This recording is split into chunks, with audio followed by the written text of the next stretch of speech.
Now, I want to share a story with you, and this is actually an article that I wrote over the weekend called All Wars Are Bankers' Wars. And I went in, I did a lot of research. It's posted to the front page of whatreallyhappened.com. I understand it's already gone viral. It's being reposted around the web. But I wanted to basically tell it to you here on the radio show. And it's a very long story. We're probably going to take the rest of the hour to do it. But it's something that you need to understand, that all of these wars and assassinations that we're told are crazed lone nut assassins or weapons of mass destruction or bringing democracy, all of them track back to the private central bankers as the initiating event. And the more you study this, the more you will realize all the wars are wars for the bankers, for the private central bankers. And I know a lot of people are going to have difficulty comprehending this. Just how many of these wars we have fought as a nation were fought for no other purpose than to force private central banks onto nations that did not want them. So we're going to have a few examples so you understand why at this particular time in history the United States government is mired in so many wars against so many foreign nations. And there's plenty of precedents for this. Now, going back to the beginning, the United States fought the American Revolution primarily over King George III's Currency Act, which forced the colonists to abandon their own government-issued currencies and conduct business only using printed banknotes borrowed at interest from the Bank of England. If you go back to the writings of Ben Franklin, direct quote, the refusal of King George III to allow the colonies to operate an honest money system which freed the ordinary man from the clutches of the money manipulators was probably the prime cause of the revolution. That's Ben Franklin. Now, our public schools don't teach that because you're not supposed to know that the bankers were really behind the American Revolution. After the Revolution, the United States adopted a revolutionary, radically different economic system in which the government issued its own value-based currency so that private banks couldn't skim the wealth of the people through interest-bearing banknotes. So the American Revolution was fought primarily to free the American people from King George III's Currency Act, which ordered them to conduct all business using printed banknotes borrowed at interest from the Bank of England. So the Bank of England was just, raking in wealth from the labor of the American people in exchange for ink and paper. And that fueled the anger that led to the American Revolution. Your public schools don't spend a lot of time on that, but that was really what it was all about.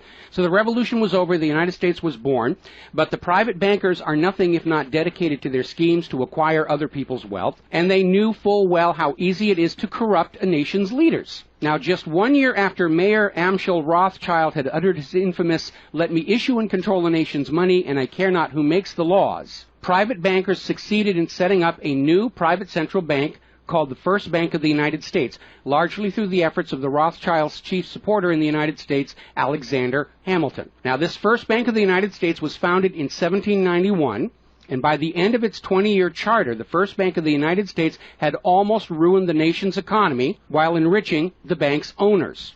As a result, Congress refused to renew the charter and signaled their intention to go back to a state-issued, value-based currency on which the people paid no interest at all to any banker. This resulted in a threat from Nathan Mayer Rothschild against the U.S. government. Quote, "Either the application for renewal of the charter is granted, or the United States will find itself involved in a most disastrous war." End quote. Congress still refused to renew the charter for the First Bank of the United States, whereupon Nathan Mayer Rothschild railed, quote, "Teach those impudent Americans a lesson. Bring them back to colonial status." End quote. Financed by the Rothschild-controlled Bank of England, Britain then launched the War of 1812 to recolonize the United States and force them back into the slavery of the Bank of England's banknotes, or to plunge the United States into so much debt they would be forced to accept a new private central bank. And the plan worked. Even though the United States won the War of 1812, Congress was forced to grant a new charter for yet another private bank, issuing the public currency as loans at interest, the Second Bank of the United States. Once again, private bankers were in control of the nation's money supply and cared not who made the laws or how many British or American soldiers had to die for it. So once again, the nation was plunged into debt, unemployment, poverty by the predations of the private central bank, and in 1832, Andrew Jackson successfully campaigned for his second term as president under the slogan, "Jackson and no bank." True to his word, Jackson succeeded in blocking the renewal of the charter for the Second Bank of the United States of America. And this was where that famous quote came from Andrew Jackson. Quote, "Gentlemen, I too have been a close observer of the doings of the Bank of the United States. I have had men watching you for a long time, and I am convinced that you've used the funds of the banks to speculate in the breadstuffs of the country. When you won, you divided the profits amongst you, and when you lost, you charged it to the bank. You tell me that if I take the deposits from the bank and annul the charter, I shall ruin 10,000 families. That may be true, gentlemen, but that is your sin. Should I let you go on, you will ruin 50,000 families, and that would be my sin. You are a den of vipers and thieves. I've determined to rout you out, and by the eternal God, I will rout you out. End quote. Andrew Jackson. Shortly after the charter for the Second Bank of the United States expired, there was an assassination attempt on Andrew Jackson, and it failed when both pistols used by the assassin, Richard Lawrence, failed to fire. Later on, Lawrence explained the motive for the assassination by saying that with President Jackson dead, money would be more plenty. So it was an assassination motivated by the interests of the bankers. Now, our public school system is as subservient to the bankers' wishes to keep certain history from you, just as the corporate media is subservient to Monsanto's wishes to keep the dangers of GMOs from you, and the global warming cult's wishes to conceal from you the fact that Earth has actually been cooling for the last 16 years. So it should probably be no surprise that the financial dimension of the Civil War are not well known to the average American. It's portrayed in our history books and our popular media as an internal dispute over slavery, but in fact it was a war with global implications. When the Confederacy seceded from the United States, the bankers once again saw the opportunity for a rich harvest of debt and offered to fund Lincoln's efforts to bring the South back into the Union at 30% interest.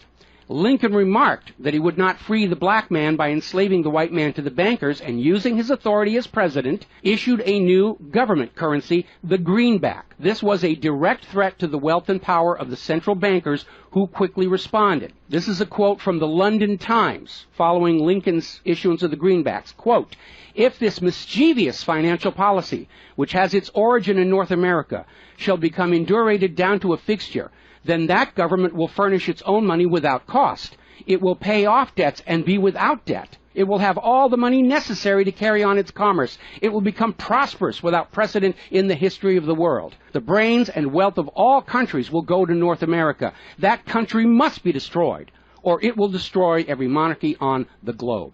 So, goaded by the private bankers, much of Europe supported the Confederacy against the Union, with the expectation that victory over Lincoln would mean the end of the greenback. France and Britain seriously considered an outright invasion on the United States in support of the Confederacy, but they were held at bay by Russia. A little bit of history most Americans don't understand. Russia came to the aid of Lincoln's Union during this crisis. Now, at that time, Russia had just ended their serfdom system, and they had a state central bank similar to the system the United States had been founded on. Now, free of European intervention, the Union won the war, and Lincoln announced his intention to go on issuing the greenbacks. Following Lincoln's assassination, the greenbacks were pulled from circulation, and the American people forced to go back to an economy based on banknotes borrowed at interest from the private bankers. So finally, in 1913, the private central bankers of Europe, in particular the Rothschilds of Great Britain, the Warburgs of Germany, met with their American financial collaborators on Jekyll Island, Georgia, to form a new banking cartel with the express purpose of forming the Third Bank of the United States, with the aim of placing complete control of the United States money supply once again under the control of private bankers. Owing to hostility over the previous banks of the United States, the name of this third bank was changed to the Federal Reserve, in order to grant the new bank a quasi-governmental image. But in fact, it is a privately owned bank. It's no more federal than Federal Express. In fact, last year, the Federal Reserve successfully rebuffed a Freedom of Information lawsuit by Bloomberg News on the grounds that as a private banking corporation, and not actually a part of the U.S. government, the Freedom of Information Act did not apply to the operators of the Federal Reserve. So 1913 proved to be a transformative year for the nation's economy. First, with Congress' passage of the 16th Income Tax Amendment and the false claim it had been ratified. Here's another direct quote. "I think if you were to go back and try and find and review the ratification for the 16th Amendment, which was the internal revenue, the income tax, I think if you went back and examined that carefully, you would find that a sufficient number of states never ratified that amendment," end quote. That's U.S. District Court Judge James C. Fox in Sullivan v. United States, 2003. Later that same year, 1913, and apparently unwilling to risk another questionable amendment, Congress passed the Federal Reserve Act over the Christmas holiday in 1913, while members of Congress opposed to the measure were at home. This was a very underhanded deal, as the Constitution explicitly vests Congress with the authority to issue the public currency, does not authorize its delegation, and thus would have required a new amendment to transfer that authority to a private bank. But pass it, Congress did, and President Woodrow Wilson signed it as he promised the bankers he would in exchange for generous campaign contributions. Now, President Wilson later regretted that decision. You've probably heard this quote before, but you're going to get it again. Quote, "I am a most unhappy man. I have unwittingly ruined my country. A great industrial nation is now controlled by its system of credit. We are no longer a government by free opinion, no longer a government by conviction and the vote of the majority, but a government by the opinion and duress of a small group of dominant men." That was Woodrow Wilson writing in 1919. Now, 1 year after the passage of the Federal Reserve Act, World War I started, and it is important to remember that prior to the creation of the Federal Reserve, there was no such thing as a world war. Now, World War I actually started between Austria, Hungary, and Serbia, but quickly shifted to focus on Germany. Why Germany? They didn't start the war. Why was Germany the villain in World War I?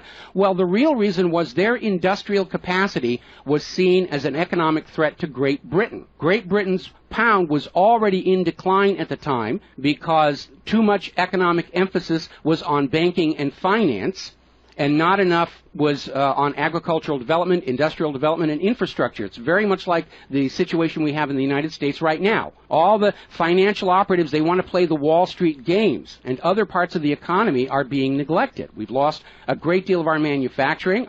We're not the agricultural exporter we used to be because everybody's over there at Wall Street playing in that giant open-air casino. Now, pre-war Germany did have a private central bank, but it was under strict control by the German government to keep inflation at reasonable levels and to make sure that all of the German economy was being properly funded, just like Putin did with their central bank about a month ago. Under government control by the German government, investment was guaranteed to internal economic development, and as a result, Germany had become a major manufacturing technological power. They were exporting products that Great Britain could not compete with. So in the media of the day, Germany was portrayed as the main opponent of World War I. And not just defeated, it was flattened. Now, following the Treaty of Versailles, Germany was ordered to pay the war costs of all the participating nations, even though Germany had not started that war. This amounted to 3 times the value of all of Germany itself. Germany's private central bank, to which the German government had gone deeply into debt to pay the cost of the wars, was allowed to break free of government control. That led to the massive inflation of the Weimar Republic, followed, permanently trapping the German people in endless debt. And money speculators were running rampant, and it led to these situations where you had literally a whole basket full of paper notes to get a loaf of bread. Now, when the Weimar Republic collapsed economically, it opened the door for the National Socialists to take power. Their first financial move was to issue their own state currency, which was not borrowed from private central banks. It was based on a unit of value, not a unit of debt. Freed from having to pay interest on the money in circulation, Germany blossomed and quickly began to rebuild its industry. It was an amazing transformation to see. The media called it the German miracle. Time magazine lionized Hitler for the amazing improvement of life for the German people and the explosion of German industry, and they even named him Time magazine's Man of the Year in 1938. And then once again, Germany's prosperity and freedom from a private central bank loaning the public currency at interest became a threat to other nations and other powers. I have a couple of quotes here from Winston Churchill that tells you what was really going through the minds of Europe in the years leading up to World War II. Quote, "Should Germany merchandise again," which means do business, "should Germany merchandise again in the next 50 years, we have led this war, World War I, in vain." That was Winston Churchill writing in the Times in 1919. Another quote, "We will force this war upon Hitler if he wants it or not," end quote. Winston Churchill in a 1936 radio broadcast. Quote, "Germany becomes too powerful. We have to crush it." end quote. Winston Churchill in November 1936 speaking to U.S. General Robert Wood. Quote, "This war is an English war, and its goal is the destruction of Germany." Winston Churchill, autumn 1939 broadcast. So it was all about economics and profitability. Now, Germany's state-issued value-based currency was also a direct threat to the wealth and power of the private central banks around the world. And as early as 1933, they started to organize a global boycott against Germany to strangle this upstart ruler who thought he could run his nation without a private central bank. Now, as had been the case in World War I, Great Britain and other nations threatened by Germany's economic power looked for an excuse to go to war. And as public anger in Germany grew over the boycott, Hitler foolishly gave them that excuse. Years later, in a spirit of candor, the real reasons for the war were made clear. Quote, "The war wasn't only about abolishing fascism, but to conquer sales markets. We could have, if we had intended so, prevented this war from breaking out without doing one shot, but we didn't want to." End quote. Winston Churchill to Harry Truman, March 1946. One more quote here.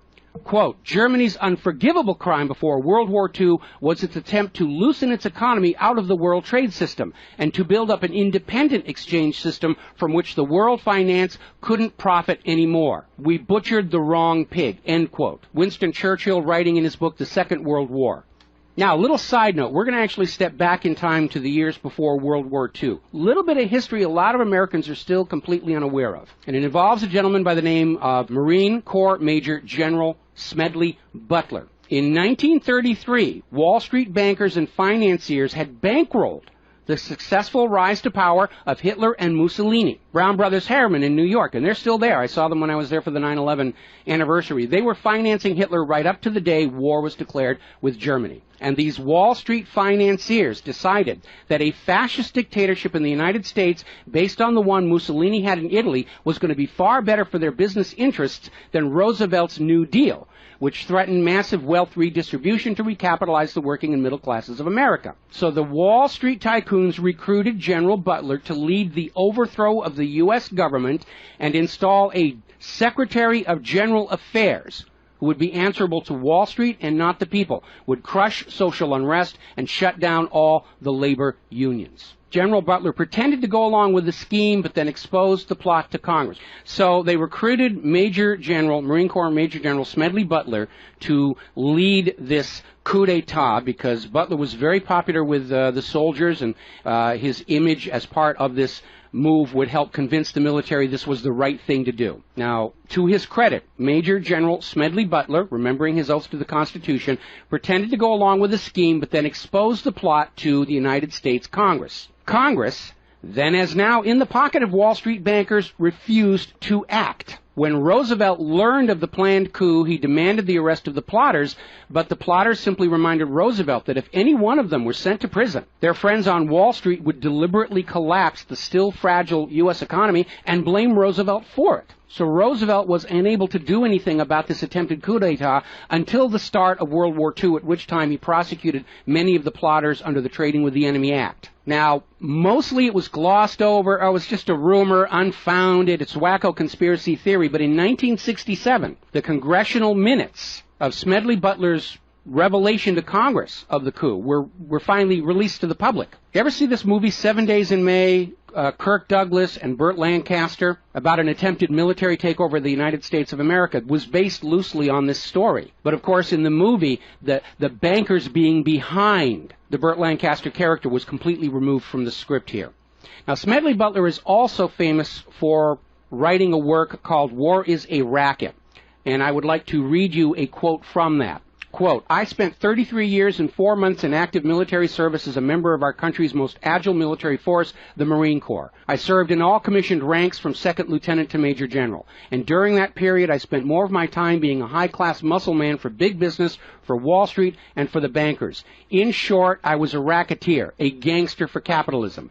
I suspected I was just part of a racket at the time. Now I'm sure of it. Like all members of the military profession, I never had an original thought until after I left the service. My mental mental faculties remained in suspended animation while I obeyed the orders of the higher-ups. This is typical with everyone in the military service. Thus, I helped make Mexico and especially Tampico safe for American oil interests in 1914. I helped make Haiti and Cuba a decent place for the national city bank boys to collect revenues in. I helped in the raping of half a dozen Central American republics for the benefit of Wall Street. The record of racketeering is long. I helped purify Nicaragua for the International Banking House of Brown Brothers in 1909 through 1912. I brought light to the Dominican Republic for American sugar interests in 1916.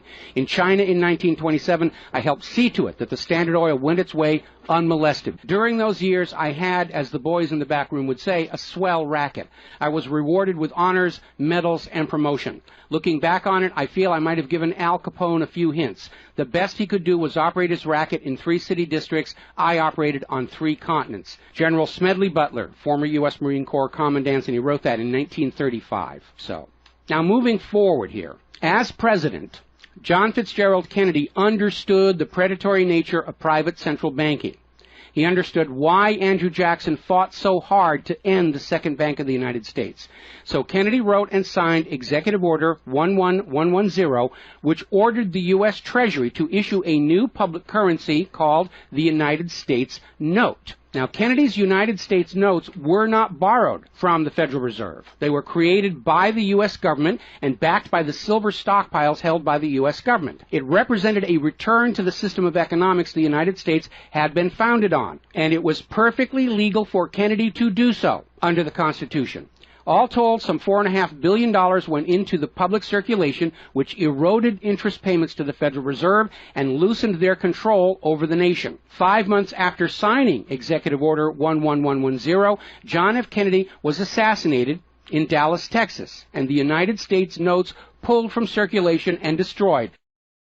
Following Kennedy's assassination, John J. McCloy, president of the Chase Manhattan Bank and president of the World Bank, was named to the Warren Commission. Now, I don't care how good a banker he is, he's not qualified to be investigating a murder, which is what we were told the Warren Commission was all about, to get the truth of the assassination. But we all know that the Warren Commission was there to cover up what was going on, and obviously we can presume safely that John J. McCloy's presence on the Warren Commission was to make sure the American public never got even a hint of the financial dimensions behind the assassination. So, as we enter the 11th year of what I am certain future history will most certainly describe as World War III, we need to examine the financial dimensions behind all these wars. Why are we here? Why are our children being killed and crippled? Is this another war for the profit of the private central bankers? And the answer is yes. Now, toward the end of World War II, when it became obvious that the Allies were going to win and dictate the post-war political environment, the major world economic powers met at Bretton Woods, a luxury resort in New Hampshire, in July of 1944, and they hammered out the Bretton Woods Agreement for international finance. The British pound lost its position as the global trade and reserve currency to the U.S. dollar. There are indications this was part of the price demanded by Roosevelt in exchange for the U.S. entry into the war. Now, absent the economic advantages of being the world's go-to currency, Britain was forced to nationalize their Bank of England in 1946. The Bretton Woods Agreement, ratified in 1945, in addition to making the dollar the global reserve and trade currency, obligated the signatory nations to tie their currencies to the dollar. The nations that ratified Bretton Woods did so on 2 conditions. The first was that the Federal Reserve would refrain from overprinting the dollar, basically as a means to loot real products and produce from other nations in exchange for ink and paper. It basically was an imperial tax imposed by the U.S. economic system on the rest of the world. That assurance of no overprinting was supposedly backed up by the second requirement, which was that the U.S. dollar would always be convertible back to gold by the U.S. government at $35 an ounce.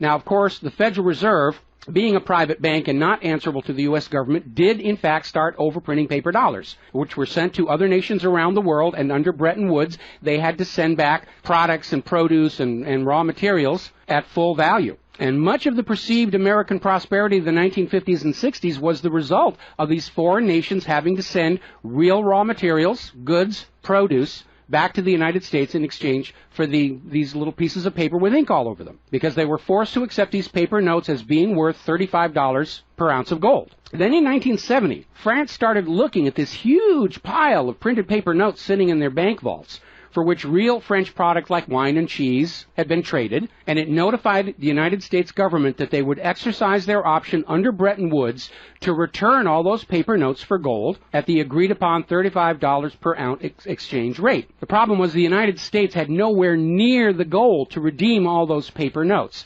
So on August 15, 1971, Richard Nixon temporarily, nudge, nudge, wink, wink, say no more, suspended gold convertibility of the U.S. Federal Reserve notes.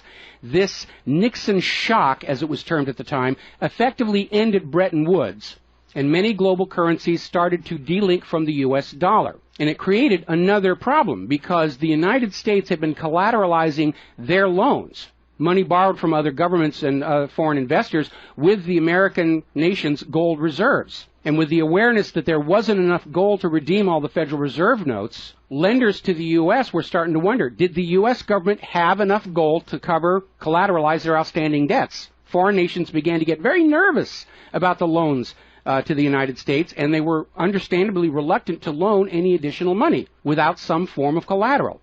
So what Richard Nixon did is he founded the environmental movement with the EPA and its various programs like wilderness zones and roadless areas and heritage rivers, wetlands, and all these other little different programs, which all took vast areas of public lands and made them off limits to the American people, who are technically the owner of all those lands. But Nixon had no concern for the environment, and the real purpose of this land grab, under the guise of the environment, was to pledge those pristine lands and their vast mineral resources as collateral on the outstanding national debt. The multitude of all these different programs was simply to conceal the scale of the land grab and collateralization of the American people's heritage. And it actually today covers almost 25% of the entire nation, is now locked up by these EPA programs and pledged as collateral on government borrowing. Now, with open lands, available lands for collateralization already in short supply, the U.S. government embarked on a new program to shore up sagging international demand for the dollar.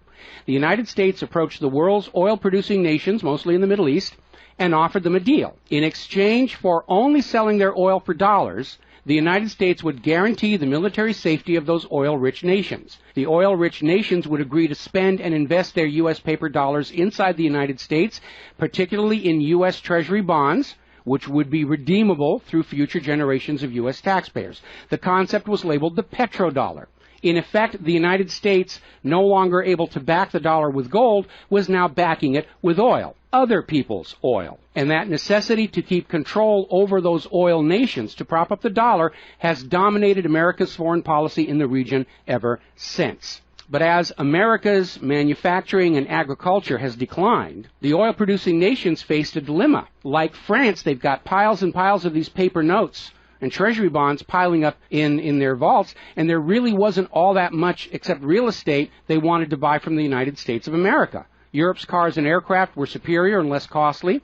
In more recent times, America's experiment with GMO food crops has led a lot of nations to simply avoid buying U.S. agricultural exports. Israel's constant belligerence against its neighbors has caused the oil-producing nations to wonder if the U.S. could actually keep their end of the petrodollar arrangement. So oil-producing nations started to talk of selling their oil for whatever currency the purchasers wanted to pay. Iraq, already somewhat hostile to the United States following Desert Storm, demanded the right to sell their oil for euros in 2000. In 2002, the United Nations agreed that Iraq had a right to sell their oil for euros under the Oil for Food program. 1 year later, 2003, the United States reinvaded Iraq, lynched Saddam Hussein, and placed Iraq's oil back on the world market, only available for U.S. dollars. Now, the clear U.S. policy shift following 9/11, away from at least attempting to appear to be an impartial broker of peace in the Mideast to one of unquestioned support for Israel's aggressions, only further eroded confidence in the petrodollar deal, and even more oil-producing nations started openly talking of trading their oil for other global currencies. So over in Libya, Muammar Gaddafi had instituted a state central bank and a value-based trade currency, the gold dinar. Gaddafi then announced that Libya's oil was for sale, but only for the gold dinar. Other African nations, seeing the rise of the gold dinar and the euro, even as the U.S. dollar continued its inflation-driven decline, flocked to the new Libyan currency for trade.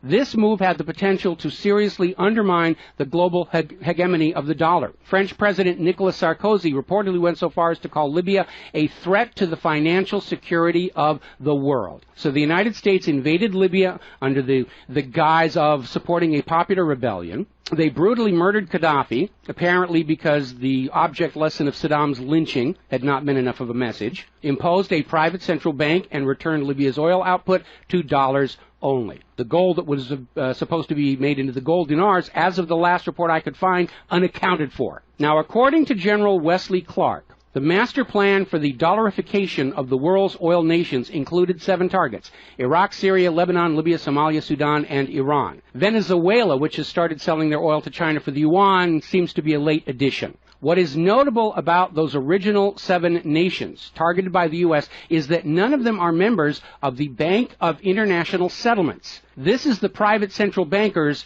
private central bank located in Switzerland. That meant that those 7 targeted nations were deciding for themselves how to run their nation's economies rather than submitting to the international private central bankers. Now, of course, the bankers' gun sights are on Iran, which dares to have a government central bank and sell their oil for whatever currency they choose. The war agenda for Iran is, as always, to force Iran's oil to be sold only for dollars and to force them to accept a privately owned central bank. Now, you have been raised by a public school system and a media that constantly assures you that the reasons for all these wars and assassinations are many and varied. We're bringing democracy to the conquered lands. We hear that a lot. When actually the U.S. hasn't. The usual result of a U.S. overthrow is the imposition of a pro-business, pro-Wall Street, pro-U.S. dictatorship. Good example, the 1953 CIA overthrow of Iran's democratically elected government of Mohammad Mossadegh and the imposition of the Shah. Or the 1973 CIA overthrow of Chile's elected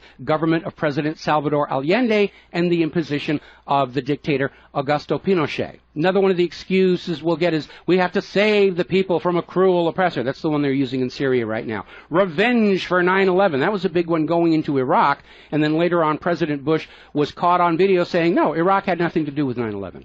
And behind all of them, that tired, worn-out, catch-all excuse for invasion, weapons of mass destruction.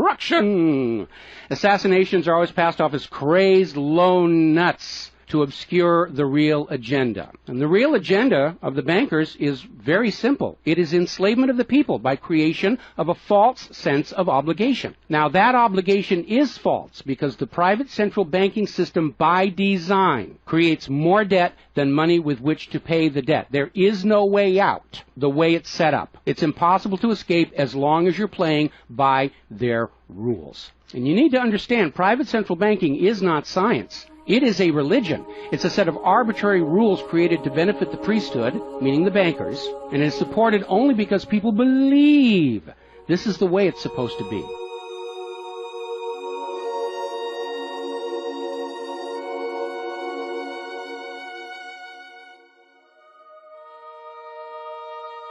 It is a religion. It's a set of arbitrary rules created to benefit the priesthood, meaning the owners of the private central banks. The fraud persists with often lethal results only because the people are brainwashed into believing that this is the way life is supposed to be, and no alternative exists or should even be dreamt of. Now, this same approach, the same brainwashing, was true of 2 earlier systems of enslavement, rule by divine right and slavery, both systems built to trick people into obedience, and both now recognized by modern civilization as illegitimate. So now we are on the verge of a new era in history where we will recognize that rule by debt, rule by private central bankers issuing the public currency as a loan at interest is equally illegitimate. It only works as long as people allow themselves to believe that this is the way life is supposed to be. But you need to understand something that's the core of the issue. Private central banks do not exist to serve the people, the community, or the nation. Private central banks exist to serve their owners, to make them rich beyond the dreams of Midas, and all for the cost of ink, paper, and the right bribe to the right official, and the occasional assassination. But behind all these wars and all these assassinations, the 100 million plus horrible deaths from all of these wars lies a single policy of financial dictatorship. The private central bankers only allow rulers to rule, only on the promise that the people of a nation be enslaved to the private central banks. Rulers who do not go along with that will be killed, their nation invaded by those other nations still enslaved to the private central banks. The bankers themselves don't fight these wars. Their children are not in these wars. A nation tries to break free of the private central bankers like Libya. All the other nations under the bankers' control pile on and destroy them. This so-called clash of civilizations you are being told about by the corporate media, it's really a war between banking systems, with the private central bankers forcing themselves onto the rest of the world, no matter how many millions must die for it. The constant hate-mongering against Muslims you see in the corporate media lies in a simple fact. Like the ancient Christians, prior to the Knights Templars, Muslims forbid usury or the lending of money at interest because they saw in ancient times, like Rome, how these banking practices could destroy an entire society. And that is the reason our government media insists that Muslims have to be hated and killed and converted. They refuse to submit to currencies loaned at interest. They refuse to be debt slaves. That makes them a threat to the natural order of the world, the new world order of global fascist dictatorship. So, off to war your children must go to spill their blood for the money junkies' gold. We barely survived the last 2 world wars. Now we're going into the third one in the nuclear bioweapon age. That is very dangerous. We have to ask ourselves, are the private central bankers willing to risk incinerating the whole planet to feed their greed? Apparently so. You as parents, as siblings, as spouses, need to ask yourself, do you really want to see your loved ones in uniform, killed and crippled, all for a bank balance sheet? But the whole point of this article, the whole point of what I'm sharing with you today, and this is all history, you can go out and hunt it down for yourself. Behind all the flag waving, behind all the propaganda, behind the crazed lone nut assassins, weapons of mass destruction, all of the modern wars this nation have fought are wars by and for the private bankers, fought and bled for by third parties unaware of the true reason they're expected to gracefully accept being killed and crippled for. And the process is quite simple. We've explained it before on this show. As soon as the private central bank issues its currency as a loan at interest, the public is forced deeper and deeper into debt. When the people are reluctant to borrow anymore, that's when the Keynesian economists demand the government borrow more to keep the pyramid scheme working. When both the people and the government refuse to borrow anymore, that is when the large wars get started, to plunge everyone even deeper to debt to pay for the war, and then after the war to borrow even more to rebuild. And when these horrible wars are over, the ordinary people have basically what they had before the war, except their graveyards are a lot larger, and everyone is in debt to the private bankers for the next century. That is why Brown Brothers Harriman in New York was funding the rise of Adolf Hitler, because war is the bankers' richest harvest. We all need to recognize this is what all these wars have been about. Private central banking, enlarging their domain, imposing their will on nations that do not want it, imposing their system on the rulers of nations who do not want it. Bribery, blackmail, assassination, they will do anything to maintain their stranglehold on the productivity of the world's people. And as long as private central banks are allowed to exist, inevitably, as the night follows the day, there will be poverty, hopelessness, millions of deaths in endless world wars until the earth itself is sacrificed in flames to Mammon. The path to true world peace lies in the abolishment of all private central banking everywhere, and a return to the state-issued, value-based currencies that allow nations and people to become prosperous through their own labor and development and efforts. Now, I mentioned the Knights Templars.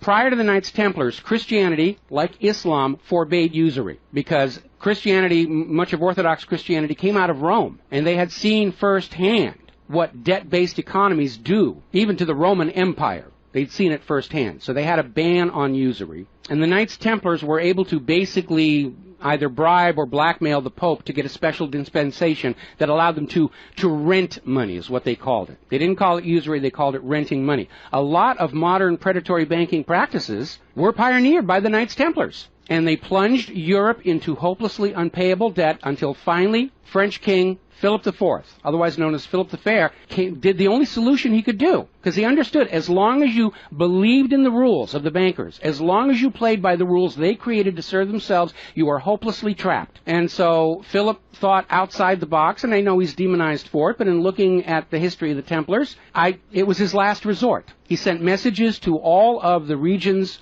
in France, secret orders on the same time, in the same moment, on the same day. All of the Templars were arrested, and their commanderies, which is what they called their banks, were broken into, looking for looted wealth. They didn't find a lot of it. It was a paper empire, just like the Federal Reserve is. It's all based on paper. There's nothing of any real value there. It's all paper notes. And he sent the Templars to prison and execution, except for Scotland and Portugal, where the Pope and King Philip IV really didn't have a lot of control.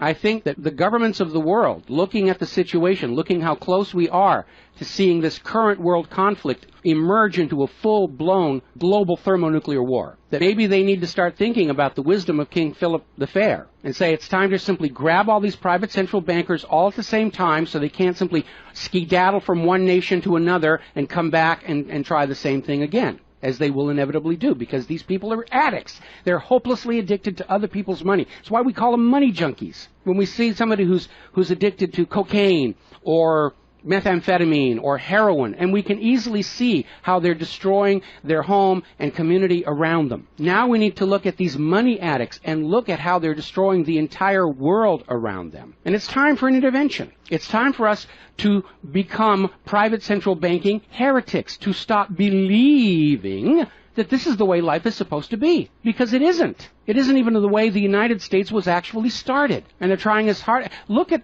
the destruction of our nation. We used to be the world's greatest nation. Now the most generous estimate is we're down to number 16 and still falling. And yet, despite the destruction to our nation, its infrastructure, its children, its quality of medical care, the quality of its manufacturing output, we still are compelled somehow to go out and force this same banking system onto the rest of the world at the point of a bayonet. Does that make any sense at all? Not to a rational human being. To a money junkie, yeah, it's perfect. But we're really at a crisis point in history. And the first step to resolving that crisis, to not let it go any further into a potential nuclear war, is to recognize that private central banking, ruled by manufactured illusion of debt, is no more legitimate a system of governance than rule by divine right or rule by slavery. We all need to recognize the true cause of all the pain and suffering and wars. It's not the terrorists, it's not Al-Qaeda. These are just distractions and set pieces put in front of your eyes so you can't see the very clear pattern behind much of modern human history. It's a war of banking systems, with the predatory private central banks seeking to eradicate any nation and any ruler that would dare try and operate their economy outside the control of the private central bankers. That's the real cause for the war. Is it something you're willing to fight and die for, to support these private central bankers? Is it something you're willing to let your sons and daughters and brothers and sisters be blown to bloody bits for, so the money junkies can have their latest fix, just a little tiny bit more gold or a little larger number on the bottom of that brokerage statement, so they can have today's thrill, their fix of money that is bought with the blood of your children? I don't think so. But the time has come to point out what really is the cause of all causes behind all the wars and suffering that our planet is having to endure and our people are having to endure. The common enemy of all humankind are private central banks issuing the public currency as a loan at interest. And as history will show, they will do anything, up to and including global wars, to keep their lock on yours and your children's future economic well-being and productivity. We're not a free society. Media will tell us that we're free, but we're not free. We are slaves. Our slave chains are made of paper, and that paper is the Federal Reserve note. Too few of our leaders have tried to stand up to this system of enslavement, usually with lethal results. But if all the people of the world at the same time stand up and say no more private central banks, it will come crashing down, just as slavery did, just as rule by divine right did, and then we'll be embarking on a new era in human history, where the emphasis on social development is on the people and not on the money junkies.